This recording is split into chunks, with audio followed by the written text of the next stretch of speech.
Bakit parang lumalabas na kaaway nila ako rito? Hindi niyo po ako kaaway. In fact nga ho, pinapraise nga ho namin si Presidente. Huwag niyo ho kami tratuhing kaaway. Kaibigan niyo po kami rito sa laban ni Presidente. Laban dito sa corruption. So, huwag niyo po kami akusahan. Ito po ay ginagawa po namin dahil gusto po namin makatulong sa administrasyon po ni PBBM.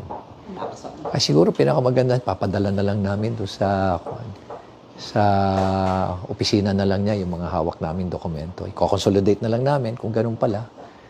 Pero sana mayroon investigating body na para hindi na namin nagagambala si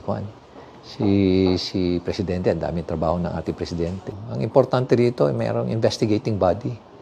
Kasi kung mga membro ng Kongreso, hindi naman sila hindi naman sila investigador.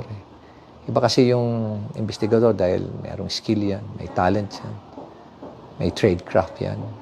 Kasi ang challenge dito kasi is makakuha ka ng mga ebidensya.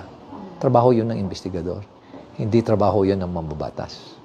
So, ito lang po ang ating news update ngayon mga ka-DO, and please comment down below kung ano ang masasabi nyo sa video na ito, and please pakisupport naman ang ating Facebook page para magpatuloy pa tayo sa paggawa ng bagong news update.